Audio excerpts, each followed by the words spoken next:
Hi, it's Chris Titley here today on the Scoreboard podcast. I'm joined by Clare Jamison. Clare, thank you so much for being part of this series, and good afternoon. Hi, yeah, thanks for having me on. Great to catch up and chat about rowing. Yes, no, for sure. Clare, you are living currently in Brisbane, and we've had so much news for Brisbane, including a cyclone, including some Olympic announcements. But how are you taking it all in the last month or so, being living in Brizzy? Yeah, loving it in Brisbane. Always sunny, always great. But yeah, we have had the cyclone or ex-cyclone come through. I actually managed to avoid the worst part of it, escaping down to Sydney for rowing down there in a sprints regatta. So escaped and managed to compete down there. And yeah, yesterday they're figuring out more about what Brisbane Yep. 32 is going to look like. So that's, yeah, exciting. Now, Claire, you are a beach sprint rower, and there has been some news in the last couple of years about beach sprint rowing competing at the Olympics, and it will be in Los Angeles in 2028, which would be amazing for your sport. Do you want to give the listeners a little bit of understanding about what beach sprint rowing is and where you fit in? Yeah. So rowing, there's sort of two forms. You've got your classic flat water over 2 kilometers, which is either on a lake or a river and has been in either various sizes of boats, singles up to eights, and that's what people are commonly will see at the Olympics. And the second type is coastal rowing, and this is on the ocean, on the sea, and in slightly different types of boats, and either in a single, a double, or a quad. And there's two forms of that. So that's endurance, which is around a series of buoys, so 4 to 6 kilometers, or beach sprints, which is you start on the beach, run to your boat, jump in, slalom out 250 meters, 180 turn, and then just straight back to the beach, hop out your boat, and run up and hit a buzzer. So it's 2 lanes, side by side format, and a knockout. And that's the format that's was announced into LA 28 for the first time. So yeah, it's quite a new format. It's sort of been at the World Coastal Champs since about 2019. And yeah, is a very exciting time to be part of the sport. Yeah, no, it sounds so casual that you sort of just swim 250 meters and just run a bit and hit a buzzer and see what happens. But I'm sure it's not like that, Claire. And I'm curious to know how you got into the sport and how you've gone thus far, sort of moving your way up in terms of the ranks. Yeah, so I traditionally learned about rowing at university. This was back in the UK at Oxford, and learned to row there, um, and ultimately rowed in the boat race, which is 8 people in a boat. Traditional format. I then left rowing and went into the corporate world of London. But as I'm gradually realizing, no one ever really leaves rowing. So I ended up finding it again. Initially, when I moved to Brisbane, actually, was taken under and learned how to scull. So that's where you've got 2 blades or 2 oars each, as opposed to sweep where you've got 1 oar each. And then COVID, particularly, which took me back into the UK, was where I discovered coastal. We had a series of various lockdown measures, so really getting out in the sea by yourself was was the only option for rowing. So that's where I got thrown back into rowing again, and it sort of escalated a lot since then. So I gradually learned how to scull, learned on the sea, was involved in a lot of the endurance format. There's quite popular in the south coast of England, and then from about 22 have been as part of the GB beach sprint team. So there's various competitions both across the UK and across Europe, and then ultimately competing at the Europeans and Worlds for the last 3 or 4 3 or 4 seasons. Fabulous. Now, you're the first sort of Team GB on the podcast, firstly, so we're not going to discriminate which country you're from or wherever you're from, and you're certainly the first beach sprint rower, and you're the first person probably that I've interviewed that's in the top in the world, basically a silver medalist in the recent Worlds in terms of the beach sprint rowing, where you just go for 250 metres and you just paddle a bit and you run a bit and you press a button, right? Exactly. Simple as. Yeah. Do you want to talk about the World Champs? Let's talk about the World Champs last year, where you went, is it Genoa? And then you competed in multiple events, but certainly culminating in coming home with something around your neck. Yeah, so it's been, maybe rewind actually to 22 was my first experience of Worlds as a beach sprint, which was in the wonderful location of Wales. And that was in the mixed double. So that was my first sort of flavour of how this all works. And that resulted in a silver. But anyway, back to 24. Yes, it was in Genoa. So I was competing in the single, so that's just me in the boat, and did come away with a silver, which was very exciting because it was sort of the first one which, following the announcement of being in LA, and included probably a couple of my heroes of women's scullers from the Paris 24 Olympics. So it was just absolutely fabulous to race with those girls that I watched in Paris.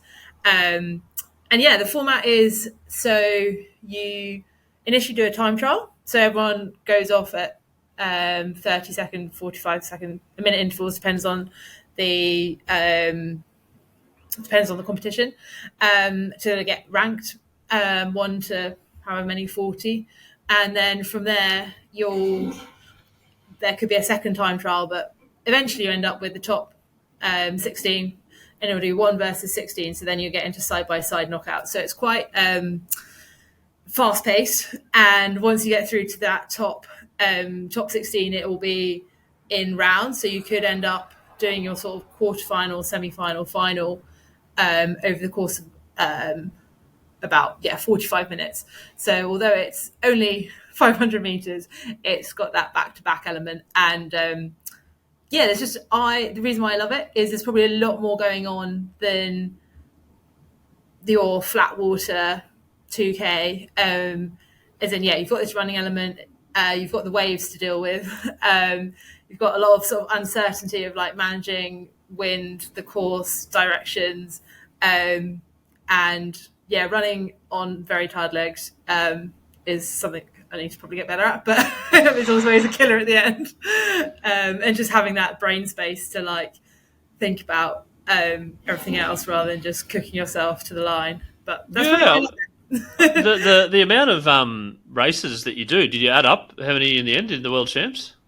So the World Champs would have been 4 rounds. So I came second in the time trial. So I sort of got second or third. I sort of got to the top end, which was pretty good. So I had 4 rounds from my last 16 through to the 4 rounds, yeah. And then you also competed in another event as well. Yes. So I also was in the endurance racing with my mixed doubles. So that's with another guy. We had that the couple of days before, which was over 4K heat, and 6K. Wow, that's finals. A lot. Yeah. So it's quite a different, and that's sort of a mass. Well, it can be both. In Genoa, they decided to do it as a mass start, so a bit like a sailing race. So you all line up between 2 buoys, and then it's all systems go to the first buoy is about 1 kilometre, and if you can just crack that one out and not collide with any other boats, it does get a bit argy-bargy, but by the boys. But that's sort of part of it. It's you've got to be the fastest. And argy-bargy by the boys and the boys, the 2 boys. Boys and the boys. So there's a lot of shouting between the crews, but it's all good fun as soon as you get on the beach, which is another thing that I love about Coastal. There's a really great coastal community. You sort of gradually see the similar faces, similar competitors, and it's everyone's all systems go, but when the gun goes or start line goes, but there's a lot of help and camaraderie on the beach. So it's good, definitely good vibes. And Claire, your love for the sport, what do you think it is about the sport that you love the most, and why do you keep coming back? I I think I just love being on the water. So I do also row on the river in Brisbane, and I also row surf boats down at Currumbin, which is a sort of the Aussie extreme version, I suppose, of coastal. So overall, I just love getting out. I actually went kayaking this morning as a bit of cross training. So I just love being on the water is probably number one. And I think I love the more dynamic nature of coastal. So yeah, thinking about the waves. It's much more being like an agile sprint athlete and a bit more maybe a lot more going on. So I think that's why I've sort of kept at it. And I feel like I'm just always learning. It's quite new sport, so it's like how do we get in the boat? How do we surf the waves? Every race is different. Every beach is different in terms of beach profile, and everything. So I think there's just so much variety, and I feel like I'm still learning, and I've got a lot to learn. Yeah. What about the key elements to success in your mind in terms of being able to accommodate most of these conditions and to be, at your best when your best is needed? In terms of key characteristics of a Yes. beach row, Yeah. I think initially you've got that physicality of rowing, and it is still an endurance sport. And when it hurts, you know you still got 10%, and when it really hurts, you still got another 10%. So it's just getting through that. I think it's that sort of agile mindset to deal with the surf sport nature of it, and maybe that's something that I've come to appreciate a bit more by getting involved with the surf clubs over here, and just sort of you can learn how to read the waves, learn how to take on the waves, but ultimately the ocean's the ocean. So it's just having that approach of how to quickly adapt in the race situation. You have, for example, things where the winner of the round before will get to pick a lane. So because funnily enough, the conditions or sandbanks will change within sort of that 30-meter, 40-meter stretch of beach. So it's sort of having that quick mindset of thinking about what do I want? Do I want deeper water, shallower water, bigger waves to manage? But then I might get more of like a push if I get on it at the right point. So it's that sort of quick decision making, and knowing that everything can change at the last minute, because you've also got things like you borrow pool boats. So rather than in flat water where you turn up with your own scull and your own blades and it's perfectly set up, you get given your boat anything from like 3 minutes before you start racing. So it's just that quick sort of, right, let's just get on with what we can get on with and get going. So it's just a bit more uncertainties, or like learning what uncertainties you can manage and not manage. Yeah, no, for sure. I'm just thinking in my head like the combination of sports there. I mean, you mentioned surfing, you mentioned kayaking, you mentioned surf lifesaving, you mentioned rowing, swimming, running. Like there's like 5. Is there one I'm missing as well? Well, like there must be like a combination of all different sports, and potentially training in those verticals or being okay at those verticals would put you in good stead to be part at least of your sport. Yeah, so I think that's the other thing. It is sort of working out what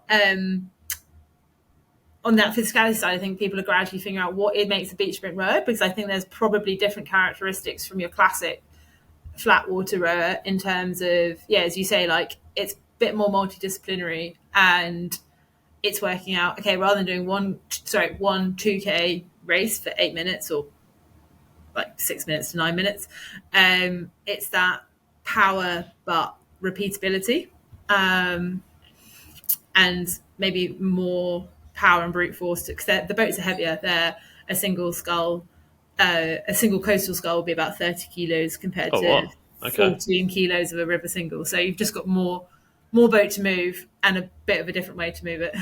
Yeah, and what do you enjoy the most? Or in terms of style of rowing, or well, as in like the single versus the mixed, all the different formats. Very good question. I do love the single, and I like that it's your responsibility. You can't blame anyone else. It all comes down to you. However, the double is very fun to row and have that teammate with you. Yep. obviously comes with slightly more pressure, I personally feel, of you're responsible for the performance of someone else. So when I race in the mixed double, I'm often in the bow, which means I do the directions. So I'll have to look and call sort of the buoys, other boats, make a judgment call of like taking an inside line or staying out of trouble. So that's a bit more pressure. Keeping cool under pressure. Yeah, exactly. And communicating that when you don't really have any oxygen left in your lungs.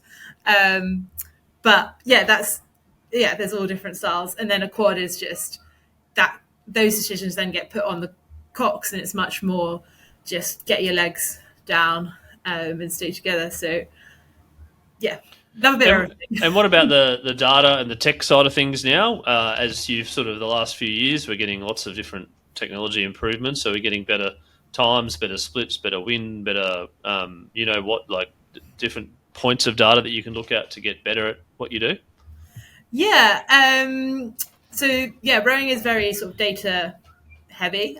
You can have a very controlled environment and row on the erg. That gives you standardization of scores, resistance. Then when you're out on the water, you have got, the GPS. Across both flat water and coastal, you have what's called a stroke coach. That will give you a little screen. That will give you your speed, rate, and that's all the data you can, and it will wear heart rate monitors so that we're keeping within whatever zone for that session. Quite like a lot of athletes or endurance athletes, it'll be split between your high intensity sessions and your just low base building aerobic ones. So yeah, there's definitely a lot of data that gets passed on. And also with the boat designs, on a slightly different tangent, that's definitely developing with the two main manufacturers of coastal bringing a model out each year, and it's different designs. Do we want boats to be able to turn quickly or hold their line in the waves, or you're ultimately going to be jumping in and out of a boat, like rounding up the beach? So it's what's actually most durable. So I think that's definitely an area that's got a lot of data and modeling behind it, and it's really developing, especially as you have these sort of pool boats. So they're vying for ultimately the LA contract, but in each of the years before that, the world champ contract. Yeah, right. Okay. There's definitely some commercial, the business of sport there. Speaking of the business of sport, is there these tournaments that you compete in or potentially compete in? Is there some prize money there to sort of lure the athletes? How are sponsors looking at it? How are brands looking at it? And how's the money situation from the sport? Yeah, unfortunately, there's not that much in rowing. We have sort of in the classic format, you have like the bigger events of the boat race or Henley, from a particular UK focus that seem to attract the sponsors. The world champs will be run by World Rowing, and there are again boat brands getting involved with various sponsorship of their top athletes for that. Although there has been, for example, this race down in Sydney that I was just involved with, prize money for that one. So it'll be interesting to see where it does go. I think especially as the beach sprint format is sort of comes into LA and has a lot more of a spectator appeal. It's a bit more dynamic, uncertain. So, and the waves obviously create drama, like one person can be ahead and then suddenly get tipped out by a wave. So I think there is a lot of chat of sponsors coming along, sort of a world tour happening for probably 26. And so yeah, it'll be interesting to see where it comes, because it would definitely help support athletes that are trying to be for sure. And obviously with your traveling around and competing, etc., there's travel costs and there's hotel room costs and training costs and all that sort of stuff. So what can brands or people do out there to kind of help you in the sport achieve your dream? There's definitely options, because we do compete across the world, and throughout the whole season, and they're gradually showing it on various TV channels. It's funny, actually, a friend was visiting in Sydney. It seems to be on Fox Sports, the World Champs, something seems to come on there. So there is definitely it's kind of being televised in that front. And I think it could follow on from surf boats that definitely have that. They have, the money and the sponsorship and the branding of the large carnivals on the beach. And that's where you get an immediate audience of people. The amount of competitions that I've been at, that it's on the beach, people are coming along for the day and quickly get hooked and like want to find out more. So it is great for like the individual events. They'll have smaller sponsors, and you can really get to, everyone wants to come and watch on the beach. Oh, yeah, of course. Do you get I suppose the social media or the content side of things where they like slow motion it down and someone gets hit by something, or there's a dive to the buzzer, etc., some create excitement? Is there a bit of content floating around? Yeah, definitely. It's mainly on the world champs and European champs and Americas, I think, are all streamed on World Rowing's YouTube, and it's actually just as good footage as almost when you are on the beach, because they'll have drones at each event, and they do have a video often on the buzzer, so you do get those of a race that's often 3 minutes. It really comes down to like seconds on the buzzer, and they will have that replay dive. So we'll definitely maybe have to put some links of the best dives that have been on YouTube. Yeah, I'm keen for that, and I'm keen to see you featured in some of them. How do you practice your dive? It is something we need to learn on. I've got the sideways roll, but maybe we need to get practicing a bit more. Or a trademark celebration if you win, potentially. Yeah, as well, exactly. Some sort of TikTok dance. But the buzzer, I mean, like the diving of things and running in the sand. What's your training regime look like in regards to making sure that you basically covering all the different aspects? Yeah, that is something that I'm gradually trying to figure out with limited time. How can we get better at all these things? So I think over winter or over the off season, it'll be a lot of base miles more across river, coastal, the ergs, and just straight running. And then as we get closer into the season, the sessions will be more on and off the beach, include some beach sprint, as in running, sprinting, practice on the sand, as you say. And that sort of power is, we all do 2 to 3 gym sessions a week, which will be your sort of strength and conditioning. And increasingly, I'm finding it's actually just the wider sort of conditioning, just to keep your body in one piece. Like all athletes, it's applicable to everyone. Is if you can just work on your weaknesses and get that consistent block of training, that's almost just as successful as any of the specific sessions. Just managing injury. Favorite of mine. Yeah, no, sure. I'm also a little bit curious as to, you're representing Team GB, but you're basing yourself out here in Brizzy. Yeah, so I ended up in Brisbane with work. When I'm not rowing, I am an accountant, tax advisor. So that brought me out here. And the sun was also quite a good reason to stay. It is a great training venue, because we do have the river, kilometres as much as you want to go for. It's a bit brown at the moment. Yeah. after the rain, yeah. And now we've got good navigational practice to try and avoid various floating objects. I think there's a full tree coming down the other morning. Yeah. So we can route there. I coastal row out at Thornside or Wellington Point. So that's where you can get some good coastal miles in, and there's a few sort of beaches to launch and land off, as well as taking it down to Currumbin or up to Mooloolaba. So we've got a good stretch of coastline in Queensland to try and get some of those surf conditions, but not too hectic surf, as well as some pretty good beaches to run on, and you can do it all year round. Apart from when the cycling comes, but that's me. No, that's right. Yeah. And Claire, I've always played cricket and been a bit of a social cricketer through my youth, and it always coincided with rowing. But what I always noticed with rowing was that there was a lot of earlier starts and cricket. Yes. And it just seemed to be that some parents had their first coffee at 4:30, dropping their kids off to rowing practice or whatever it might be.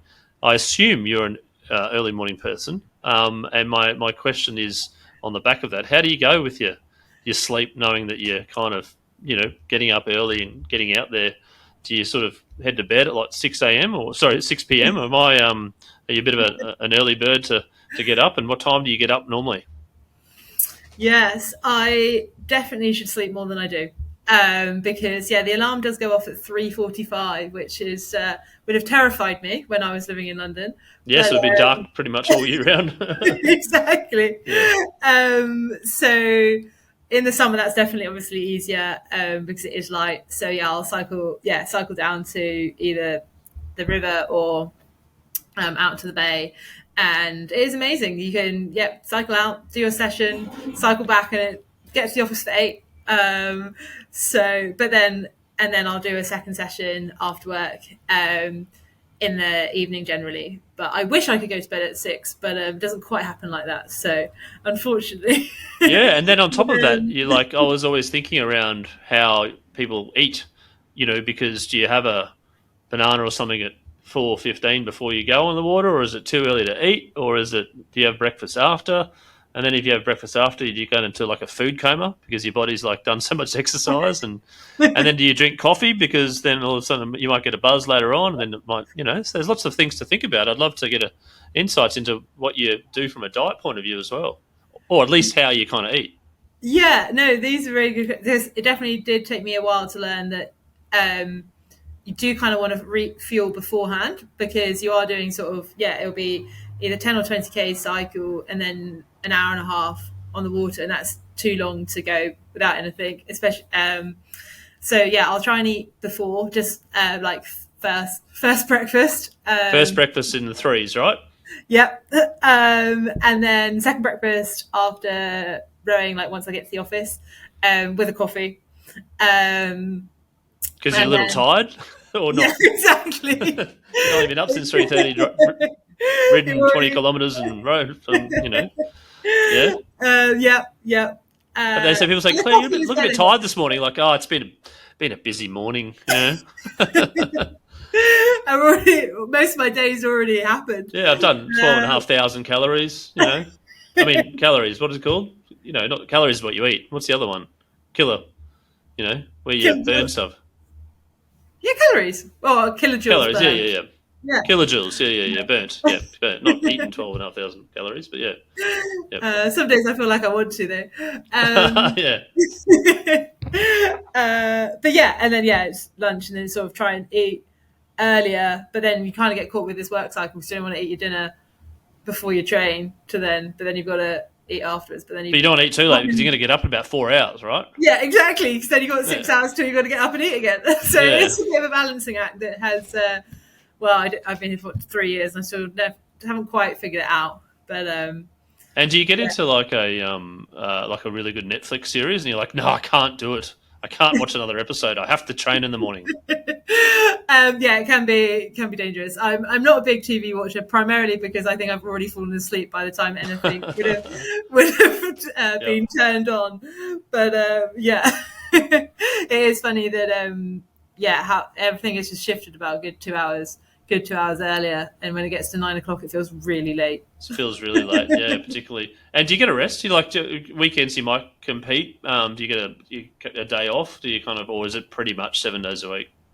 Try to have one rest day or one lighter day a week. I'll generally train or race on the weekend, so generally be a midweek time off. I definitely was not the best at that until last year, and a series of sort of stress fractures sort of made me think that I should probably stop burning the candle at both ends all the time. So that is something I try to incorporate and learn that like recovery is often as important as the training. And some points, as we were saying, like if work does go late, sometimes you just got to call it and just miss that session and get on to sleep, so that you can maintain the intensity of the session rather than just doing wasted miles and really surviving on 4 hours sleep doesn't No. help that Yeah. well. So yeah, it's all a balancing act, and it's a good challenge to Yeah. have. Yeah, no, for sure. And Claire, I asked the guests on Scoreboard what their scoreboard moment is, and the scoreboard moment is something which is either a memory that's very distinct, or something, or a catalyst, or something that happened in your life where it sort of dictated or changed the direction of your life, or something that you're most proud of. What's your scoreboard moment, Claire? Yeah, this is a real tough one in terms of my rowing career, which is only sort of part of highlights or like how you've ended up doing sport, I suppose. I would probably lean towards the Worlds just gone, so that's Worlds 24, with my single scull result. I think because it was a kind of accumulation of the last two Worlds, and there'd been a few sort of competitions in between that hadn't quite happened the way I wanted them to, or hadn't quite got the wave that I'd hoped for. So I felt it was a real great sort of not final finale, but a culmination of actually the previous couple of tournaments, to stand there, as I said, with probably my rowing idols, was a pretty fantastic experience, and come out from a year that had been a bit injury prone, was a high that I'll try and remember. Well, I will definitely remember for a long time. No, for sure. And the big, hairy, audacious goal now is, with the sport being in the Olympics in 2028. Is that something that really interests you to get to that, the Olympics? That would be incredible, and I think that is definitely on the long term plan. My immediate goals is probably back to sort of the 2025 World Champs, and take each step as it comes, because I think I've also learned nothing is guaranteed, and to love the everyday training and love the everyday competitions. Like, I love racing, and if you can enjoy all those moments along the way, and hopefully there's a pinnacle of the Olympics in the distance. Yeah, I was going to say, you said love training and love playing, love competing. Do you really love the early starts in the training? Is it kind of like, it's all part and parcel to get to that dopamine hit of competing? I've tried to learn that I genuinely the first, when you want to hit snooze, I might question this thought. But as soon as you get out the door, the first few meters of the door are the hardest meters of the day. I actually genuinely love. 95% is basically my threshold of training, and because I think if you're not enjoying that, it's a lot of work for not. Yeah, what's the point? So, but maybe I'm also always searching for that post-workout endorphin high and hit, and buzz, maybe. And I might question it in the deepest moments of a hard erg workout, why I'm doing this. But I'd say 95% love the everyday and love the training. And you said you hit the snooze button. How many snoozes do you have? So we don't. Never actually snooze. You have to just get up and do it. No, I mean, like, on your alarm. Do you set like multiple alarms? Do you set like 3:30 alarm, 3:33 snooze, 3:35 snooze, 3:37 snooze? No, it's 3:45. Just hit it, and Just then hit it. it's like You're up. You're gone. rocket launch happens. Otherwise, the rocket launch doesn't happen. It doesn't happen. And have you ever like forgotten your shoes for work or something in a panic that you're running a bit late and you kind of rocked up to work barefoot or something? Yeah. The worst one is probably having to have a sweaty sports bra for the day. That had to be solved pretty quick. There you go. And some advice for you're a very high performing athlete, second in the world recently. Obviously, the Olympics is around the corner. You got the World Champs coming on 2025 as well. Some advice for kids who was, Claire was 15 and 14, aspiring to maybe play sport, maybe not. But some advice that you can give to kids out there that are trying different things, but also, wanting to potentially realise their potential and become, a high performance athlete. Yeah, I think from my journey, which was, I was always sporty at school. I signed up for every possible sports team, but then actually sort of slightly left the high-end elite sport in my 20s and have rediscovered it in my late 20s, early 30s. So I think it's actually just to love sport, get out there, get involved with anything and everything. You don't have to specialize early. In fact, in some ways, I'm so glad that I did try everything. I did then not do sports. So I know what like that part of life is all about. Otherwise, I think you can have a lot of burnout in your early 20s. And also, it's possibly never too late. So if you find something, go for it. And it's not going to be easy, but if you genuinely love the process of doing it, and are fortunate enough to have a good support network. So it's like find your teammates, find people who want to help you, and just get involved with whatever facilities you have. They're not going to be, in my case, like the best boats, the best equipment, but if you can just get out there and do it, go for it. Yeah, no, that's some great advice, and I just want to touch on that support crew. And obviously, there's a lot of people that you're friends with and connected with, and some are maybe following your progress. How important is it for some of your close friends and family to be on board, and for you to miss birthday parties or whatever it might be because you're training or competing and trying to be the best possible person at your sport? How have you found that level of support as well as the level of commitment that you've had and missing other things? Yeah, I think I'm very grateful I've got supportive parents, a series of coaches both back in the UK that have sort of seen my journey from really not really knowing how to pick up two oars to where I am now, as well as develop a network in Brisbane, which has been wonderful. And when you gradually figure out what your priorities are, at the end of the day, sort of what's going to make the boat move faster, but that's also making you you've got to be a wider, happier athlete whilst you're doing that.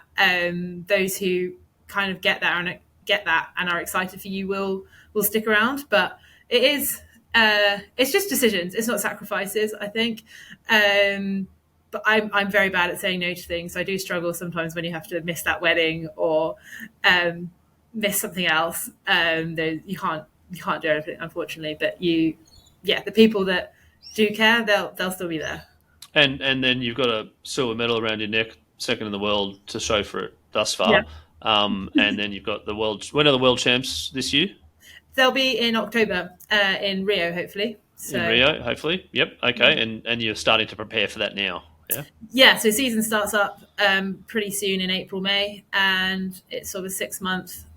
There'll be sort of 5, 6, 7 key events to hopefully get on the start line there. Yep. And then what about Brisbane as a destination? Are you going to have to depart our shores soon to train, or are you going to stay here for a bit? So I've got a bit of training here, and then it'll be over to Europe for the season over there, and the UK season, and and then hopefully down south to Rio, and not back to Brisbane, or back to Brisbane? Back to Brisbane. Back to Brisbane. Yeah. No. Excellent. I think there'll always be a desire for some sun. Oh, well, not today. But yes, in general, it's been a little bit rainy, and the cricket season has had a couple of games that have been washed out. But broadly speaking, it is sunny here. Clare, thank you so much for being part of the Scoreboard podcast today and telling your story and some great advice there for kids in regards to sport. Congratulations on your achievements last year and also the World Championships that you've been in previously. I wish you well for the upcoming World Champs later on this year in Rio, and obviously the big, hairy, audacious goal in LA in 28. Anything that our listeners or we can do to support you, let us know, and we're happy to help.